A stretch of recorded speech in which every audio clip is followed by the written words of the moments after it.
नाज़रीन, ब्रेक के बाद दोबारा आपको खुशामदीद कहता हूँ। अपना सवाल जवाब का सिलसिला जारी रखते हुए अगली कॉल लेते हैं जी। हेलो, अस्सलाम वालेकुम जी। जी वालेकुम। बुखारी साहब, मेरे दो क्वेश्चंस हैं। बताइए। पहला क्वेश्चन ये है कि मुझे 10 इयर्स कंप्लीट हो चुके हैं with my family. I got 3 kids और मिसेज, हम लोग सब मिला के 5 ऑल टू, हमें सबको 10 इयर्स कंप्लीट हुए। अब 10 इयर्स किस सर्कमस्टांसेस में कंप्लीट हुए? 4.5 साल मुझे स्टूडेंट वीजा मिला था। अभी मेरा स्टूडेंट वीजा वैलिड था। उसके दरमियान में हमें पाकिस्तान जाना पड़ गया, जिसके कोई हालात की वजह से मैं नहीं जा सका, तो मैंने असाइलम क्लेम कर लिया। फिर मुझे होम ऑफिस की अकोमोडेशन भी आ गई और मैं उनके अकोमोडेशन में चला गया, जो टेम्परेरी अकोमोडेशन होती है। अभी मेरा होम ऑफिस में केस चल रहा था असाइलम का, उसका कोई उन्होंने प्रूफ मांगे, जो सारा कुछ चल रहा था, हमारा जुडिशियल रिव्यू में गया जी। और चलता रहा, उसका फैसला नहीं हुआ। उसके दरमियान मेरे बच्चों को 7.5 साल पूरे हो गए, ठीक। 7 ईयर्स। मैंने वो एप्लीकेशन की, मुझे उसकी, मैं होम ऑफिस के अकोमोडेशन में था, मुझे परमानेंट घर भी मिलने वाला था, मेरा घर भी आ गया सैंक्शन होके कि ये घर आपको हम दे रहे हैं। उसके साथ मुझे एक और लेटर इशू हो गया कि आपको स्टेटस भी इशू हो गया है 2.5 साल का। उस स्टेटस पे फिर उन्होंने कहा कि आप होम ऑफिस के अकोमोडेशन में जाएंगे, आप एक नॉर्मल जिंदगी गुजारें, आप जाके अपना सब कुछ नॉर्मल करें, तो आपको हम होम ऑफिस की अभी अकोमोडेशन असाइलम की नहीं दे सकते। राइट। तो मेरा पहला क्वेश्चन ये है कि मेरे 10 ईयर में कोई गैप मुझे नजर नहीं आ रहा, लेकिन फिर भी लॉयर्स को दिखाना जरूरी है। मैं आपको दिखाऊंगा पेपर, तो उससे फिर पता चलेगा। तो एक तो ये 10 ईयर्स का मैंने पूछना है, और ये जो 2.5 साल का वीजा है, कुछ लोग कहते हैं ये डिस्क्रिशनरी लीव नहीं है, ये एक नॉर्मल वीजा है। कुछ कहते हैं डिस्क्रिशनरी लीव होती है 2.5 साल की, जो उन्होंने आपको 10 ईयर्स के रूट पे डाला है जी। तो मेरा क्वेश्चन पहला तो ये है कि 10 ईयर्स अगर कंप्लीट होते हैं इस वीजे के साथ जो 2.5 साल का लगा है, तो क्या मुझे लैंग्वेज और लाइफ इन यूके करना पड़ेगा?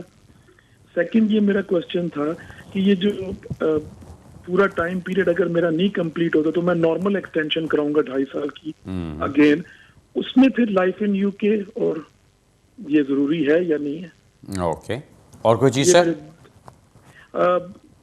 क्वेश्चन तो मेरा यही था कि मुझे होम ऑफिस का, जब मैं होम ऑफिस के अकोमोडेशन में था, तो मुझे लेटर इशू हुआ था घर का, तो उसके साथ ही मुझे हुआ था कि आपको हम लीव टू रिमेन दे रहे हैं 2.5 years की, so you are not entitled to go to the home office accommodation। जी। तो ये पूरा जो टाइम पीरियड है, मेरे नजदीक तो ये कि 7.5 साल कंप्लीट हुए हैं, तो ही उन्होंने बच्चों की, मैं उस वक्त असैलम के केस पे था जब मैंने 7 साल की एप्लीकेशन, ना मैंने विड्रॉ कराई होम ऑफिस एप्लीकेशन अपनी असैलम की, मैंने सिर्फ सेकंड एप्लीकेशन कर दी है।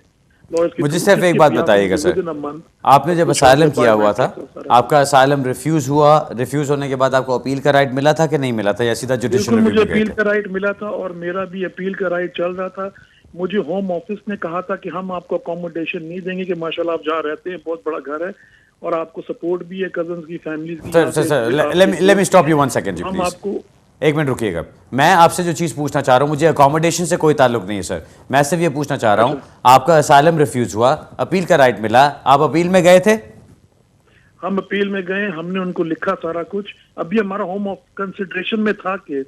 सर अपील में होम ऑफिस की कंसिडरेशन नहीं होती, अपील में आपकी जज की कंसिडरेशन होती है। सो क्या आप कोर्ट में जज के सामने गए थे? बिल्कुल, मैं जज के सामने गया था, जज ने केस रिफ्यूज करके ये कहा था कि इनका ये केस नहीं बनता, इनका आर्टिकल 8 का केस बनता है, तो बच्चों के बिहाफ पे। लेकिन मुझे एक सेकंड, फिर आपको रोक रहा हूं जी। ठीक है, जज ने केस रिफ्यूज किया, लेकिन क्या उसने आपको अपील में ये कहा, I dismiss the appeal on asylum grounds but I allow the appeal on human rights grounds? जी, यही हुआ था। अलाउ किया था आपकी अपील को? जी जी जी, इसी तरह था, अलाउ किया गया था। ओके, चलें ठीक है जी। अब मैं बताता हूं सर आपको, अब आप गौर से सुनिएगा। आपका केस काफ़ी इंटरेस्टिंग इसलिए है कि आपके फैक्ट्स जिस तरह से आप लेके चल रहे हैं उसको, आपने यूँ सोचा कि आपके 10 साल कंप्लीट हुए हैं, आपका कहीं पे कोई गैप नहीं आया। मेरे लिए टेक्निकली इश्यूज क्या बनते हैं, आपने जो आपका शुरू वाला इनिशियल पीरियड गुजरा वो गुजरा, फिर जब आपने असाइलम अप्लाई किया, अब आपका जिस डेट को आप असाइलम अप्लाई करते हैं वहाँ से ग्रे एरिया शुरू होता है। वो ग्रे एरिया क्या कहता है, अगर आपका असाइलम थ्रू आउट चलता रहता है, चलने का मतलब क्या, आप इंतजार कर रहे हैं, राइट, आपका फैसला नहीं हुआ। अगर फैसला नहीं हुआ, होम ऑफिस ने डिसीजन किया और आपको रिफ्यूज कर दिया, रिफ्यूज करके आपको उन्होंने अपील का राइट दिया और आपने अपील इन टाइम कर दी, तब भी आप लीगली चलते जा रहे हैं। आपकी अपील को अगर डिसमिस कर दिया जाता है और उसके बाद आप अपर ट्राइब्यूनल में जाते हैं या जुडिशल रिव्यूज़ वगैरह करते हैं और वहाँ पे भी रिफ्यूज़ कर दिया जाता है। लेकिन आपको आखिर में होम ऑफिस की तरफ से ये क्या क्या स्टेटस दे दिया जाता है कि जी अब आपके बच्चों को 7.5 साल कंप्लीट हो गए हैं यहाँ पे, तो हम आपको डिस्क्रेशन लीव दे रहे हैं, क्योंकि आप असाइलम के लिए क्वालिफाई नहीं करते, लेकिन हम आपको डिस्क्रेशन लीव देने को तैयार हैं।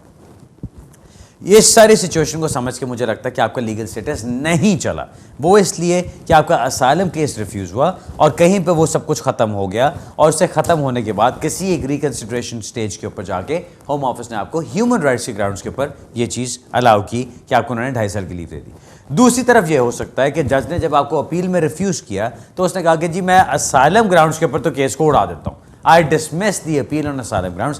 लेकिन considering all their factors, considering the children and the time that they have spent in the UK, उसकी बेस पे मैं ये कहता हूँ कि I will allow the appeal on human rights grounds. अगर उसने वो अलाउ कर दी appeal on human rights grounds, तो आपका सेक्शन 3C और आपका असाइलम वगैरह सारा कुछ चलते चलते कल्मिनेट हुआ इन अ सक्सेसफुल अपील। अब वो उस सक्सेसफुल अपील की बेस पे अगर होम ऑफिस आपको 2.5 साल की डिस्क्रेशन लीव देता है और आपको 10 साल के रूट पे डाल दिया जाता है, then your 10 years are all right. फिर आपके 10 years सारे लीगली गुजर रहे हैं। ये टेक्निकली जो दोनों में डिफरेंस है, ये बस अप्रिशिएट करने की बात है। अगर आप उसको फॉलो कर गए हैं तो आप समझ जाएंगे उसको। अब बात आती है कि आपको आगे क्या करना है। अगर हम कहते हैं कि जी 10 साल, जो आपके सवाल थे, आपने पूछा कि अगर आपके 10 साल कंप्लीट हो गए हैं लीगली तो क्या आपको टेस्ट करने की ज़रूरत है।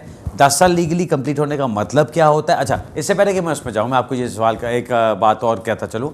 आपने बहुत ज़्यादा अपना जोर अकोमोडेशन के ऊपर डाला कि जी मुझे उन्होंने घर नहीं कभी भी छोड़ा, उन्होंने बल्कि अप्रूव कर दिया दूसरा घर, और उन्होंने कहा कि आप इधर जा सकते हैं, हम आपको स्टेटस देके अब वहाँ भेज देंगे, ऐसे हो जाएगा वैसे।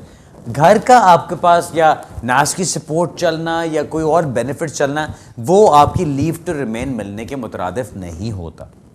आपकी लीव टू रिमेन एक डिफरेंट चीज़ है, और आपको कोई भी बेनिफिट से सपोर्ट मिल रही है वो एक बिल्कुल डिफरेंट चीज़ होती है। तो आप दोनों चीज़ों को ये नहीं कह सकते क्योंकि मैं रिपोर्टिंग पर जाता रहा, क्योंकि मैं उनकी अकोमोडेशन में रह रहा था तो मैं लीगल ही था। No, doesn't work like that. Legality की टेक्निकलिटीज़ बिल्कुल डिफरेंट होती हैं, जिस तरह मैंने आपको अभी शुरू में बताया। अब बात आती है आपकी कि आगे आपको क्या करना है। अब अगर आपके 10 साल लीगली गुजरे हैं यहाँ पे और आप इंडेफिनिट लीव के लिए अप्लाई करना चाहते हैं, जब आपके 10 years कंप्लीट हो जाते हैं, तो हर फैमिली मेंबर ने अलग-अलग एप्लीकेशन फॉर्म के ऊपर अप्लाई करना है। So each one of you independently apply करेगा। वो ये नहीं कि जी फादर ने अप्लाई किया, साथ वाइफ डिपेंडेंट है और साथ बच्चे डिपेंडेंट है। No, doesn't work like that. जब आप सेट एलआर के लिए अप्लाई करते हैं, जो कि आपको इसमें अप्लाई करना होगा, सेट एलआर के अंदर आपकी सिर्फ अपनी एक इंडिविजुअल की एप्लीकेशन होती है। सो आप सारी फैमिली मेंबर्स की अलग-अलग एप्लीकेशन होंगी। 1875 पाउंड उसकी होम ऑफिस की फीस होगी। उसके ऊपर आपको अपनी life in the UK test भी करना पड़ेगा और आपको इंग्लिश टेस्ट भी करना पड़ेगा, क्योंकि आप 6 साल की 3 साल की जो डिस्क्रेशन लीव मिला करती थी उसकी बेस पे अप्लाई नहीं कर रहे। आप अप्लाई कर रहे हैं on the basis of 10 years continuous legal status in the UK. अब वो जो 10 साल की कंटिन्यूअस लीगल स्टेटस पे आप जा रहे हैं, तो आप सारे ह्यूमन राइट्स वगैरह सब चीज़ों से बाहर आ जाते हैं और आप सिर्फ और सिर्फ अप्लाई करते हैं on the basis of 10 years legal continuous residence in the UK. उसमें आपको तमाम इमिग्रेशन रूल्स की रिक्वायरमेंट्स पूरी करनी पड़ेगी।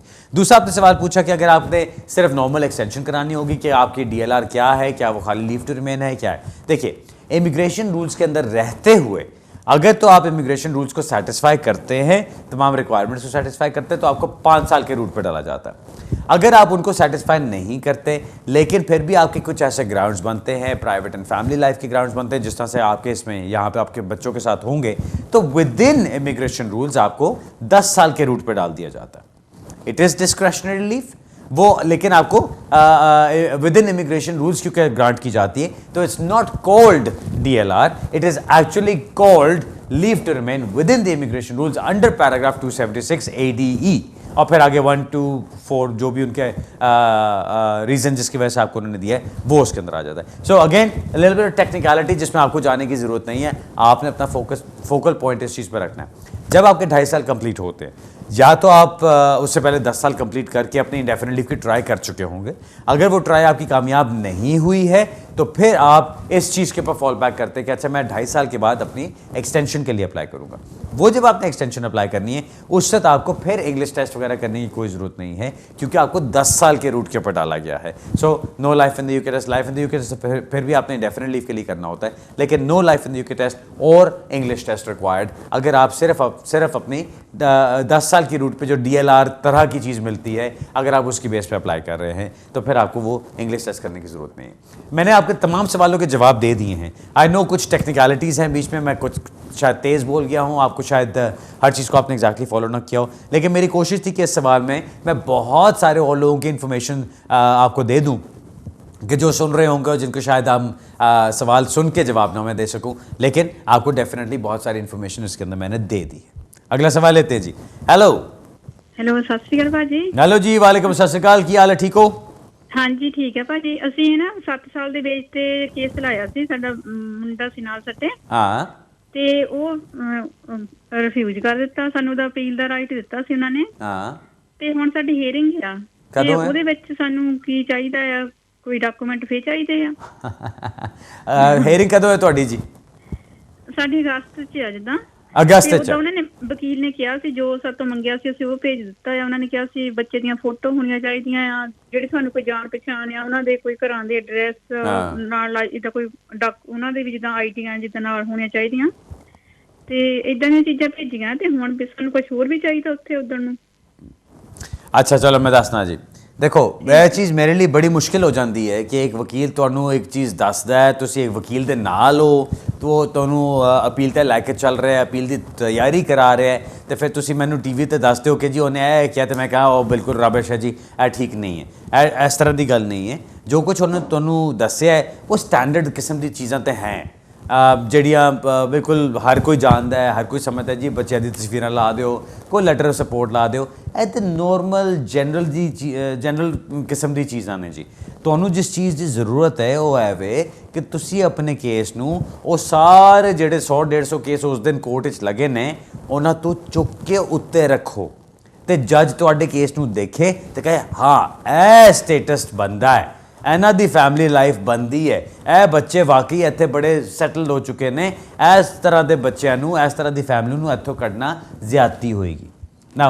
ਅਗਰ ਤੁਸੀਂ ਉੱਥੇ ਲੈਟਰ ਆਫ ਸਪੋਰਟ ਲਾਉਂਦੇ ਹੋ ਤੇ ਉੱਥੇ ਕਹਿੰਦੇ ਨੇ ਸਾਡੇ ਬੱਚੇ ਬਹੁਤ ਚੰਗੇ ਨੇ ਜੀ, ਬੜੀ ਚੰਗੀ ਪੰਜਾਬੀ ਬੋਲਦੇ ਨੇ, ਗੁਰਦੁਆਰੇ ਵੀ ਜਾਂਦੇ ਨੇ, ਸਾਰਾ ਉੱਥੇ ਬੈਠੇ ਰਹਿੰਦੇ ਨੇ, ਗੋਰੇ ਬੱਚਿਆਂ ਨਾਲ ਤਾਂ ਖੇਲਦੇ ਹੀ ਨਹੀਂ, ਆਪਣੀ ਕਮਿਊਨਿਟੀ ਰਹਿੰਦੇ ਨੇ ਜੀ, ਆਪਣੀ ਪੰਜਾਬੀ ਦੇਖੋ ਕਿੰਨੀ ਚੰਗੀ ਬੋਲਦੇ ਨੇ। ਇਸ ਤਰ੍ਹਾਂ ਦਾ ਸਾਰਾ ਤੁਸੀਂ ਐਵੀਡੈਂਸ ਲਾ ਦਿਓ, ਕੇਸ ਤੁਹਾਡਾ ਰਿਫਿਊਜ਼ ਹੋ ਜਾਏਗਾ। ਕਿਉਂ? क्योंकि उन्होंने कहना कि जी अगर तुसी अपनी कम्यूनिटी च रहना है, अगर तुसी गुरुद्वारे ही सारा दिन गुजारना है, अगर तुसी अपनी लैंग्वेज ही गल करनी है, अगर तुसी अपने तरह के कम्यूनिटी के लोगों सारा दिन उठना बैठना है, तो फिर वापस जाओ अपने इंडिया, उत्थे जाके रहो। फिर इत्थे रहने की की सेंस बनती? दूसरी तरफ तुसी कहते हो कि जी मैं तो मेरा हसबैंड हाँ जी, असी तो बड़े गुरुद्वारे भी जाने वाले, सारा कुछ करने वाले, साढ़े बच्चे इत्थे दी पैदावार ने, उन्होंने देखो तो पट अंग्रेजी बोलते हैं, वो साड़ी लैंग्वेज भी नहीं सही बोलते, ना वो साढ़े खाने खाते हैं, ना वो बैठ के उस तरह ड्रैसअप होंगे ने, ना उस तरह साढ़े नाल बाहर जाते हैं, ना उस तरह बैठ के वो फैमिली नूं मिलते हैं। उन्होंने दी अपनी लाइफ है जी, वो अपने फ्रेंड्स के नाल जाते हैं, वो मूवीज़ ते जाते हैं, वो बाहर जाते हैं, वो म्यूजिक सुनते हैं, वो अपना इंजॉय करते हैं। उस तरह की लाइफ उन्होंने बिल्कुल डिफरेंट है। ਹੁਣ ਇਸ ਚੀਜ਼ ਨੂੰ ਜਦੋਂ ਤੁਸੀਂ ਉੱਥੇ ਪ੍ਰੂਵ ਕਰਦੇ ਹੋ ਕੋਰਟ 'ਚ ਜਾ ਕੇ, ਤੇ ਜੱਜ ਨੂੰ ਨਜ਼ਰ ਆਉਂਦਾ ਕਿ ਇਹ ਬੱਚਾ ਇੱਥੇ ਦੀ ਪੈਦਾਵਾਰ ਬਣ ਗਿਆ, ਇਹਨੂੰ ਵਾਕਈ ਤੁਸੀਂ ਇੱਥੋਂ ਕੱਢ ਕੇ ਕਹੋ ਕਿ ਜੀ ਤੁਸੀਂ ਅੰਮ੍ਰਿਤਸਰ ਜਾ ਕੇ ਰਹਿਣਾ ਸ਼ੁਰੂ ਕਰ ਦਿਓ, ਤੇ ਇਹਨਾਂ ਦੇ ਲਈ ਬੱਚੇ ਲਈ ਮੁਸ਼ਕਿਲ ਹੋ ਜਾਣਾ ਹੈ ਆਪਣੀ ਲਾਈਫ ਨੂੰ ਸੈਟਲ ਕਰਨਾ। ਉਸੇ ਤਰ੍ਹਾਂ ਦੀ ਚੀਜ਼ ਸਭ ਦੇ ਉੱਤੇ ਅਪਲਾਈ ਹੁੰਦੀ ਹੈ। ਤੁਹਾਡਾ ਐਵੀਡੈਂਸ ਬਿਲਕੁਲ ਤੁਹਾਡੇ ਕੇਸ ਤੋਂ ਪਰਟੀਕੂਲਰ ਐਵੀਡੈਂਸ ਹੁੰਦਾ ਹੈ। ਮੈਨੂੰ ਨਹੀਂ ਪਤਾ ਤੁਹਾਡੇ ਬੱਚਿਆਂ ਦੀ ਏਜਸ ਕੀ ਨੇ, ਅਗਰ ਉਹਨਾਂ ਦੀ ਏਜਸ ਕੋਈ 10-12 ਸਾਲ ਤੋਂ ਉੱਤੇ ਨੇ ਤੇ ਫਿਰ ਉਹਦਾ ਐਵੀਡੈਂਸ ਬਿਲਕੁਲ ਡਿਫਰੈਂਟ ਹੋਗਾ, ਬਿਕੋਜ਼ ਹੁੰਦੇ ਉਹ ਟੀਨੇਜਰਸ ਬਣਨ ਜਾ ਰਹੇ ਨੇ ਉਹਨਾਂ। ਅਗਰ ਉਹ ਬਿਲਕੁਲ ਛੋਟੇ ਬੱਚੇ ਨੇ, ਅਜੇ 7 ਸਾਲ ਕ੍ਰੋਸ ਹੀ ਕੀਤਾ ਹੈ, ਤੇ ਫਿਰ ਤੁਸੀਂ ਦੇਖਦੇ ਹੋ ਕਿ ਹੋਰ ਉਹਨਾਂ ਦਾ ਕੀ ਐਵੀਡੈਂਸ ਲੱਗ ਸਕਦਾ ਹੈ। ਮੈਂ ਇਸ ਤਰ੍ਹਾਂ ਦੀ ਕੋਈ ਲਿਸਟ ਨਹੀਂ ਤੁਹਾਨੂੰ ਦੇਣਾ ਚਾਹੁੰਦਾ, ਕਿਉਂਕਿ ਲਿਸਟ ਜਨਰਲੀ ਜਿਹੜੀ ਹੁੰਦੀ ਉਹ ਹਰ ਕੋਈ ਜਾਣਦਾ ਹੈ। ਇਹ ਤਸਵੀਰਾਂ ਲਾਉਣੀਆਂ, ਕੁਛ ਸੋਸ਼ਲ ਵਰਕਰ ਨੂੰ ਇਨਵੋਲਵ ਕਰ ਲਓ, ਤੁਸੀਂ ਕੋਈ ਟੀਚਰ ਤੋਂ ਲੈਟਰ ਲਵੋ, ਇਹ ਚੀਜ਼ਾਂ ਜ਼ਰੂਰੀ ਹੁੰਦੀਆਂ ਨੇ, ਬਿਕੋਜ਼ ਟੀਚਰ ਤੁਹਾਡੇ ਬੱਚੇ ਦੇ ਉੱਤੇ ਇੱਕ ਲੈਟਰ ਬਣਾ ਕੇ ਦੇ ਰਿਹਾ, ਸੋਸ਼ਲ ਵਰਕਰ ਤੁਹਾਡੇ ਬੱਚਿਆਂ ਦੇ ਉੱਤੇ ਇੱਕ ਇਨਫੋਰਮੇਸ਼ਨ ਬਣਾ ਕੇ ਦੇ ਰਿਹਾ। ਤੁਸੀਂ ਜਨਰਲੀ ਫੋਟੋਗ੍ਰਾਫਸ ਲਾ ਦਿੰਦੇ ਹੋ, ਫੋਟੋਗ੍ਰਾਫ ਤੋਂ ਕੀ ਨਜ਼ਰ ਆਉਂਦਾ ਹੈ? ਬੱਚਾ ਖਲੋਤਾ ਜੀ ਇੱਥੇ ਗੇਟ ਦੇ ਅੱਗੇ, ਫਿਰ ਡਜ਼ਨਟ ਡੂ ਐਨੀਥਿੰਗ। लेकिन अगर ਤੁਸੀਂ ਫੋਟੋਗ੍ਰਾਫ ਸ਼ੋ ਕਰਦੇ ਹੋ ਕਿ ਜੀ ਜਦੋਂ ਆਇਆ ਸੀ ਬੱਚਾ ਤਾਂ ਕਿਸ ਤਰ੍ਹਾਂ ਦਾ ਸੀ, ਉਹ ਦੇਖੋ ਦੇਖੋ ਬੜਾ ਹੁੰਦੇ ਹੁੰਦੇ ਹੁੰਦੇ ਕਿੱਥੇ ਪਹੁੰਚ ਗਿਆ, ਉਹ ਚੀਜ਼ ਬਿਲਕੁਲ ਡਿਫਰੈਂਟ ਹੁੰਦੀ ਹੈ। ਜੱਜ ਨੂੰ ਇਸ ਤਰ੍ਹਾਂ ਦਾ ਕੇਸ ਜ਼ਿਆਦਾ ਪਸੰਦ ਆਉਂਦਾ ਹੈ ਜਦੋਂ ਤੁਸੀਂ ਸਾਰੇ ਕਾਮਨ ਚੀਜ਼ਾਂ ਤੋਂ ਹਟ ਕੇ ਆਪਣੇ ਆਪ ਨੂੰ ਚੁੱਕ ਕੇ ਉੱਚਾ ਕਰਕੇ ਇੱਕ ਜ਼ਿਆਦਾ ਬਿਹਤਰ ਤਰੀਕੇ ਨਾਲ ਆਪਣਾ ਕੇਸ ਪ੍ਰੈਜ਼ੈਂਟ ਕਰਦੇ ਹੋ। ਆਈ ਹੋਪ ਤੁਹਾਡਾ ਵਕੀਲ ਤੁਹਾਡੇ ਲਈ ਸਹੀ ਤਰ੍ਹਾਂ ਕੰਮ ਕਰੇਗਾ। ਆਈ ਹੋਪ ਤੁਹਾਡਾ ਵਕੀਲ ਤੁਹਾਨੂੰ ਉਸ ਤਰ੍ਹਾਂ ਚੁੱਕ ਕੇ ਕੋਰਟ ਜਾ ਕੇ ਦਿਖਾਏਗਾ ਤੇ ਫਿਰ ਤੁਹਾਡੀ ਗੱਲ ਬਣਦੀ ਜੀ। ਬੈਸਟ ਆਫ ਲੱਕ, ਤੁਹਾਡਾ ਕੰਮ ਤੇ ਹੋਣਾ ਚਾਹੀਦਾ ਹੈ। ਉਹਨੂੰ ਦੱਸ ਦੇਣਾ ਕਿ ਜੀ ਐਮਏ ਪਾਕਿस्तान एक नया केस है, वो ਉੱਥੇ ਜ਼ਰੂਰ ਆਰਗੂ करना। ऑलराइट, बेस्ट ऑफ लक जी। नाज़रीन, हमारे प्रोग्राम का आज टाइम ख़त्म होता है। हम अपॉलॉजीज़ कि आज का प्रोग्राम शॉर्ट था, लेकिन मैं कुछ आने में देर हो गई हमेशा की तरह, तो इसलिए थोड़ा सा रह गया। बट जैसा मैंने प्रोग्राम के शुरू में कहा, इंशाल्लाह इस हफ्ते के एंड पे यानी फ्राइडे को बर्मिंघम में लोगों से मुलाकात होगी। अगर आप मिलना चाहते हैं ऑफकोर्स वहाँ मिल सकते हैं। बाकी सारा हफ्ता मैं फिंचली में अपॉइंटमेंट्स करता हूँ और फ़ोन के ऊपर और स्काइप के ऊपर या फेस टाइम के ऊपर भी मैं कंसल्टेशंस करता हूँ और वो सारा दिन कर सकता हूँ। सो अगर आप इंटरेस्ट रखते हैं और मुझसे बात करना चाहते हैं तो ऑफकोर्स आप मुझे ढूंढ सकते हैं। अगले हफ्ते इंशाल्लाह इसी जगह दोबारा मुलाकात होगी, इसी वक्त दोबारा मुलाकात होगी और तब तक के लिए इजाज़त चाहता हूँ। खुदा हाफिज़, गुड इवनिंग।